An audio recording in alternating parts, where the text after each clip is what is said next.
Hey everybody, today Rahdo runs through his top 10 out-of-print alternatives, which, I have to say, was a terrible idea. Oh my gosh, this was such a tough list for me to put together because if you go to faq.rahdo.com, you'll find one of my entries there is devoted to why I don't like to answer the question, hey, I really like X, what should my Y be? What should I get based on my love of this? This is a very difficult thing for me to do, to try to fire my synapses in such a way that I can make a connection. Oh, because this game has this and this and this. Oh, this is the other perfect game. This kind of sommelier type thing is just tough for me, but I've done my best. And you guys and girls can be the judge. By all means, when I'm talking about these 10 games that are out of print and likely never to see the light of day again, if you've got better ideas for recommendations that people should seek out, let me hear them, and I'll definitely revisit this topic in the next podcast at podcast.rahdo.com. Because, like I said, I'm not saying I did a good job, but I did my best, everybody. And speaking of doing their best, a big shout out to the Denzians of Board Game Geek who helped quite a bit. First thing I did when I found that my voters had chosen this topic, which I personally never would have chosen in a million years, having now done it. I didn't think it was going to be that tough, but oh man, it was so tough. But anyway, the first thing I did is I went to Board Game Geek's suggestion forum, which is such an invaluable service. I always tell people, don't ask me what game to get. Go to the suggestions forum. You'll be inundated with really great suggestions. I started a post saying, hey, what are like the really popular, hard to get games out there? So I could just even come up with a list of 10 in the first place.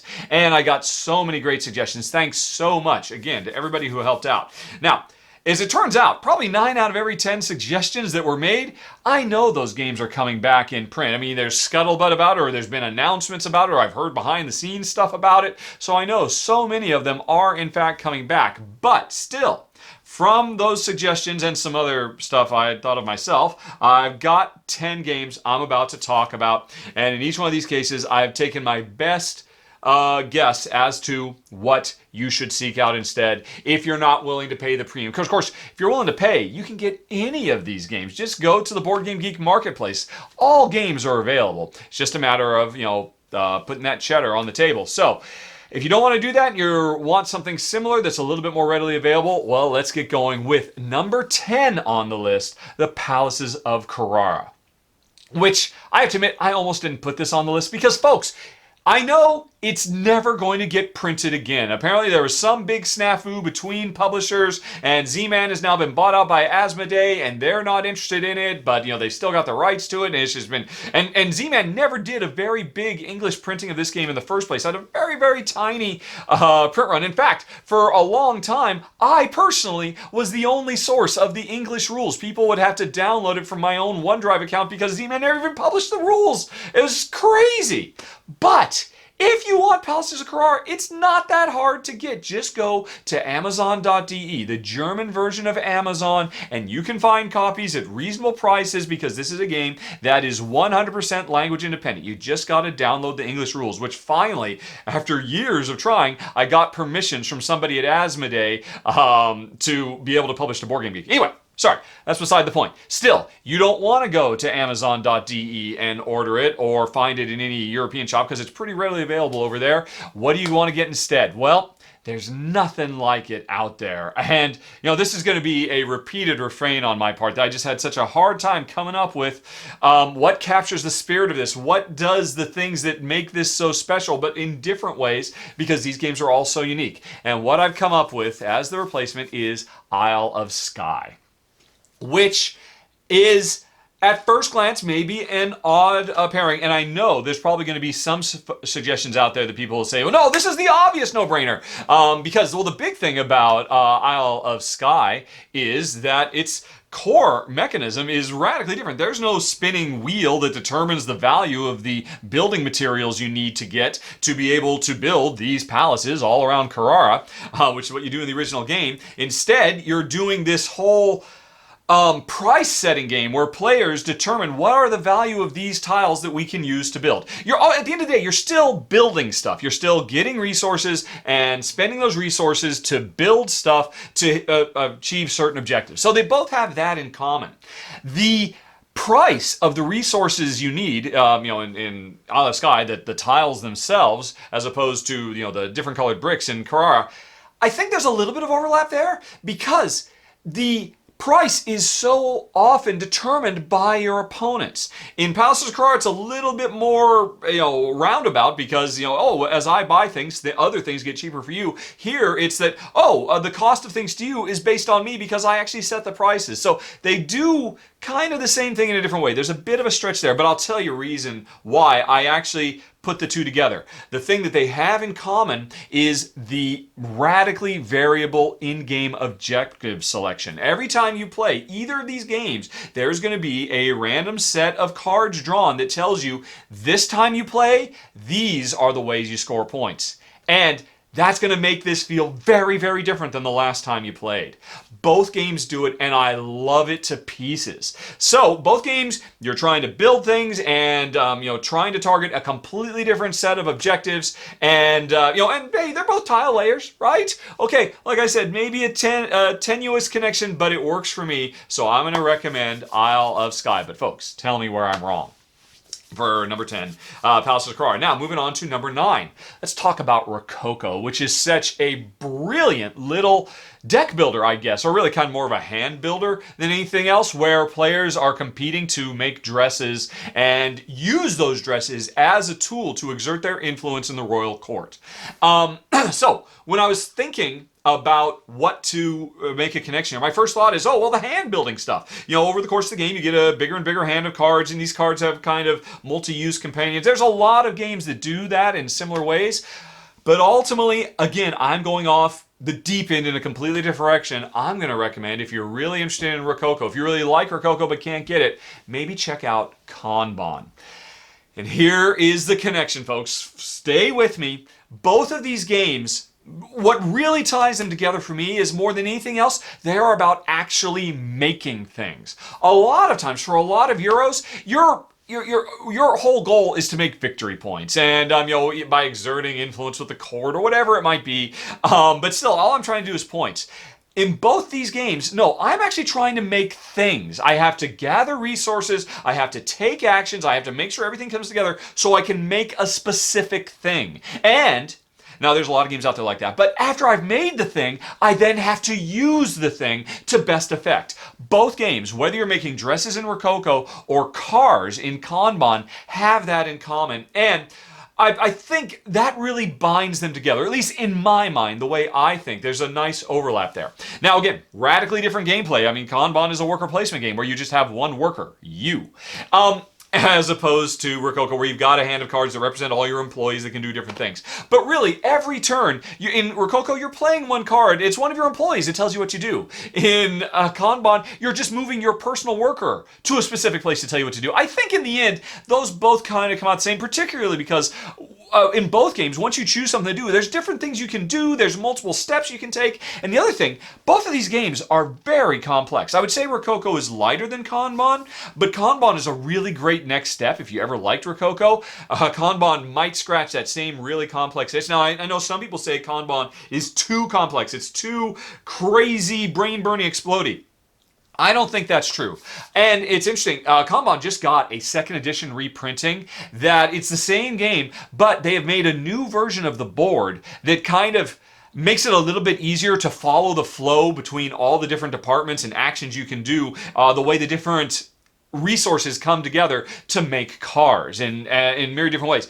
But again, that complexity to the manufacturing process, it reminds me a lot of Rococo. And then the other thing, the main thing you're trying to do in Rococo is make the dresses to exert kind of an area control game. Kanban has a little bit of that going on as well. There is very direct competition with players for, your training and for, space around the conference table when you actually try to say, look, I made these particular cars to achieve this particular company goal, but I need these chairs at the table to make a big deal about it. Again, kind of an area control thing in a sort of kind of roundabout way. But really, what brings these together more than anything else is they're both games, big, complex, meaty games, where your actions have a lot of intricacy to them, and they're both about building things and then using those things for something else.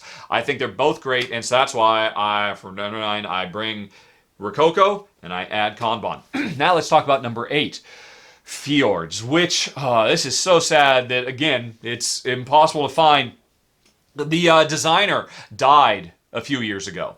And I think that's the reason we're probably never going to see it see the light of day again, which is a shame because it's such a wonderful little tile-laying area control game. Of course it's wonderful because Jan and I like it, and we don't like area control as a general rule. And it's sweet, it's fast, it has an incredibly small table space, it's a wonderful travel game, and again, there's nothing out there quite like it. It's so pure and smooth and solid. But the best I could come up with, I think, would be Taluva, which is another tile laying game that is all about area control. As you're putting tiles down, you're deciding, whether you're going to claim these tiles for yourself, and as the world builds over time in both of these games, you're looking for opportunities.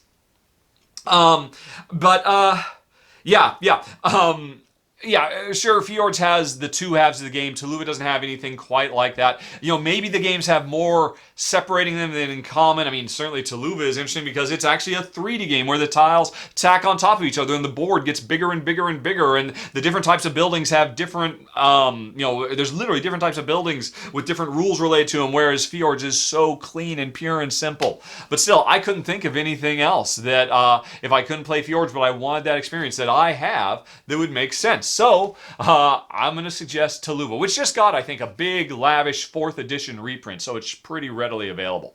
Alrighty, next up, we have number 7 on this list. And by the way, I should say, this is a countdown. When I started making the list, it kind of made sense for a countdown. But it doesn't make any sense to count. It started with me talking about things that were easier to get and harder to get, but it's kind of out of order for that, and that's why Palaces of Kirara was up at the top, because it's pretty easy to get if you want. Maybe it's still like that a little bit. I mean, surely my number 1 is insanely impossible to get. I don't know. I'm sorry I should have done more prep, but it took me so long to even think of these things. I didn't do more prep with organization. But anyway, sorry.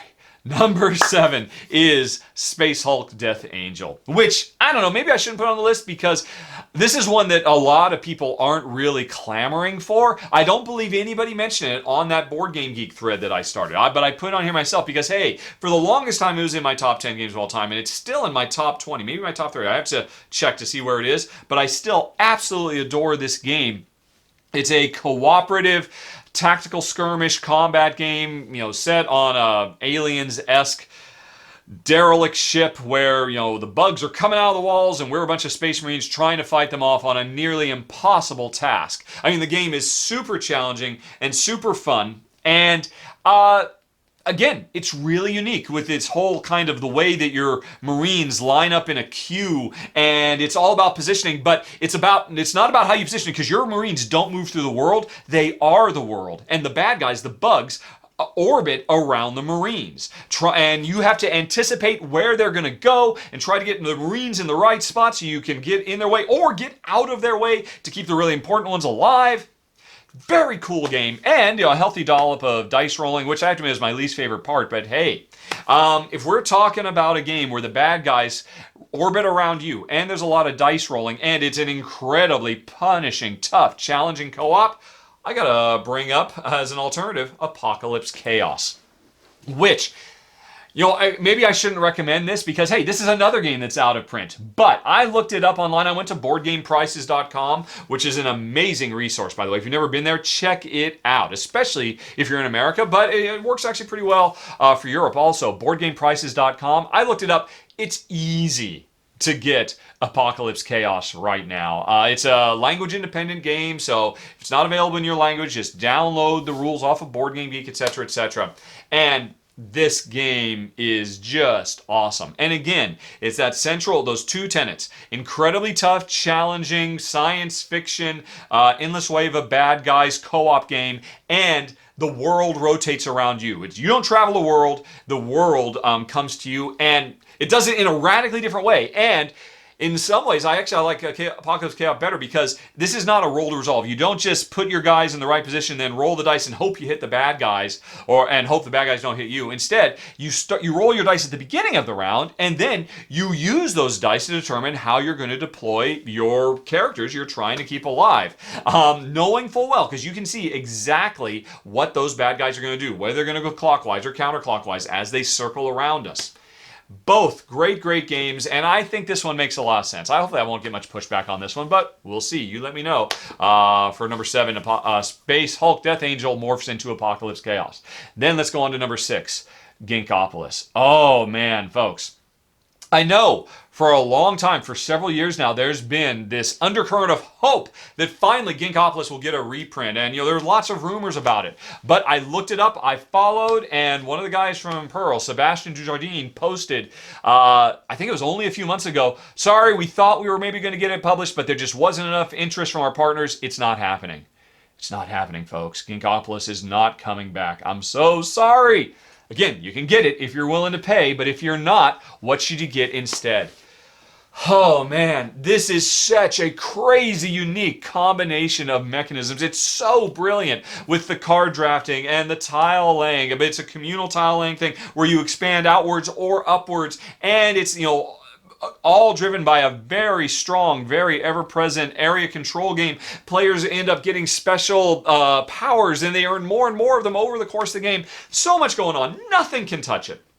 Nothing is like it. So, again, I'm going to have to kind of go far afield, and the best I could come up with, if you can't get it and you want something that kind of feels the same, I'm going to say Guilds of London. What? That's not even a tile-laying game. Well, here's the way it looks to me.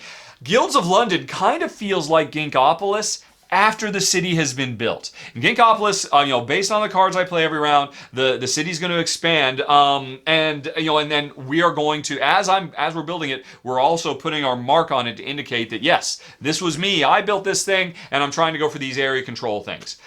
Guilds of London has the City of London already built. All the tiles have already been laid out. But we are still trying to exert our influence to make sure... this is an area control game through and through. And in that regard, they feel very similar to me. Plus, I don't know for sure. I've only ever played Guilds of London as a 2-player game, but as I understand, as a 3- or 4-player game, the city starts not at its final side, and it does build up a little bit over the course of the game. So maybe there's a little overlap there. But really... both these games are such an intricate web of decision making that goes into, on the simple. Every turn I have these cards, I'm going to play them, and in Ginkgopolis, it's a draft like 7 Wonders or something like that. In Guilds of London, it's more of a, a race for the galaxy type thing. I've got all these cards, I really want to play these cards, but that means I have to trash other cards that I really love as well. And so they're very, very different games. But again, it was the closest I could think of. It was the best I could come up with. Maybe I should have gone with my backup. I was about to say Notre Dame, but I'll talk more about that stuff in the podcast. But I'm going to stick with this right now. It's a really sharp game. I should warn you, though. A lot of people, I was really surprised with this. I don't know where this came from, but there were a lot of complaints about Guilds of London that the iconography on the cards, because it's a language-independent game, was a bit too Byzantine, a bit too hard to figure out. Jen, I didn't find that to be the case, but some people have, so bear that in mind. Maybe you should go with my second guess, Notre Dame, since you just got a 10th anniversary reprint a little while ago, so it should be easy to find. But anyway, sorry, folks. Really, you should get Ginkgopolis. Oh my gosh, it's so amazing. Even if you can't get the Experts expansion, which I'm going to be doing a video for someday, even if you can't get that, it's still such a great game. It is totally worth seeking out. But if you can't, maybe try Guilds of London, or maybe check the notes down below or come back to the podcast and see if other people recommended better stuff than what I chose. But anyway, let's move on to number 5. Another heartbreaker, SOS Titanic. This is such an amazing... Well, I was about to say solo game, but Jedi, we think it's a great co-op game as well. It basically re-implements Klondike, but with a really strong theme of trying to save as many people on the doomed ship, the true historic Titanic. But using Klondike mechanisms. It's a great solo game. I've only ever played it as a 2-player. I guess you can play it with more. It's a great co-op game, and it's a card game, and it's hard. And and because it re-implements Klondike, it kind of feels classic. It's got a lot of theme layered on top. There's cool special powers and all kinds of things. So what am I going to mention?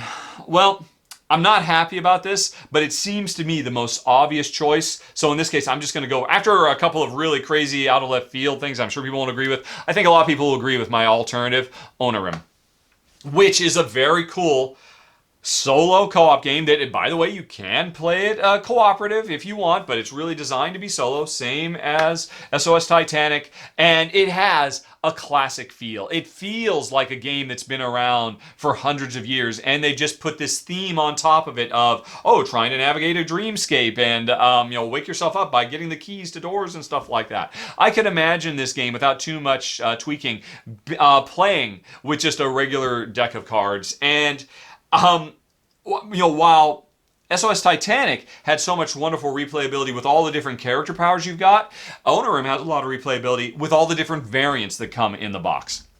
So, it's no replacement. SOS Titanic is amazing. And again, well worth seeking out. But if you can't get it, maybe try Onirim. Alrighty, but let's move on to number 4, Carcassonne The Castle. To this day, as far as I'm concerned, the best implementation of Carcassonne anywhere. It completely crushes regular Carcassonne, any of the expansions, Carcassonne the City, any of these new Carcassones that are coming out. And while, okay, it's been out of print forever, it looks like it'll never come back, and it's a shame too. Designer Reiner Knizia, or co-designer, because he took the regular Carcassonne and added his own stuff on top. He actually designed a full expansion for it that's never been released other than just print and play stuff. Oh, this is heartbreaking. It's so good. But what should you get if you can't get it because you don't want to pay? Well, the obvious answer is going to be more Carcassones. There's a million. Every year there's more Carcassones coming out, but I'm not going to do that. Because the most important thing about Carcassonne the Castle is not Carcassonne. It's not the area control, tile laying, expanding. What really makes the game special for me and Jen is the victory point track. The notion that, hey, I could do a thing right now that would score me 7 or 8 or 9 or 10 points. That would be awesome. But if I do that, right now I'm desperate to actually only score 2 points. Because if I can score 2 points, when I move up on the victory point track, I'll land on a target space that'll give me a bonus. This is such an amazing gameplay mechanism. I've never really seen anybody. I've heard there are a couple of games out there, but I've never played them that do it. But if they are, few and far between, every game that has a victory point track should be borrowing this mechanism. It's so brilliant. And so, when I mention a game that you should try in addition or instead of Carcassonne the Castle, I'm going to focus on that. Another game that has you always want to score the most points you can, but often you will take suboptimal moves to score a specific number of points so that you can unlock some bonus on the track. And so I'm going to talk about a game that's only recently come out, Mercado. Radically different game. It's a bag builder instead of a tile laying game. And it's about influencing a bunch of people. It's kind of an auction, a slow-moving auction, as opposed to a tile-laying area control game. Very, very different. But what it has in common is that same brilliant idea. Your score track is the target. You don't want to get the most points, you want to get the right points. It's brilliant in Carcassonne the Castle. It's brilliant in Mercado. Really makes both of those games, and that's where I'm going to make that connection of the number 4. Carcassonne the Castle becomes Mercado. But now let's move on to number 3. Another heartbreaker. I'm so sad for you folks that you can't get this one. And this one, yeah. I don't know. The insane prices it's commanding now. What am I talking about? Seventh Continent. Maybe it is not worth seeking out. Because it's a brilliant, wonderful, evocative game of adventure and exploration with so much in that box. So many brilliant gameplay concepts. Really? If you want to get the feeling of Seventh Continent and you cannot get it, and because that's the thing, apparently it's never going to be sold in stores. It was only available on a first and then a second Kickstarter run. The developers have said, yeah, you know what? We might have a few copies once we fulfill that second Kickstarter, but otherwise that's it. We're done. Okay, time will tell. Because it's maybe they'll do another Kickstarter run, and if they do, folks, do not miss it. But if they don't, and you got to go with something else,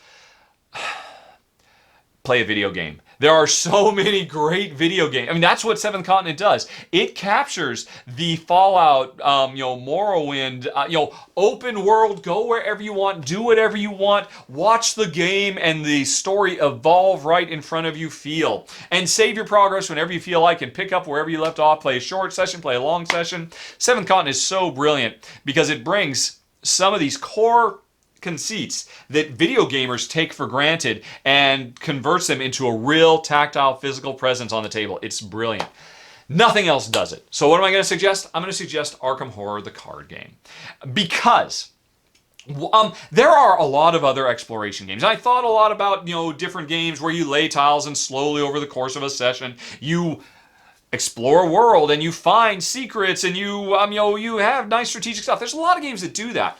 But the reason Seventh Continent is so special, or one of the reasons, is it's all been handcrafted. It's not a randomly generated world that was put together as a jumbled up jigsaw puzzle that you slowly evolve.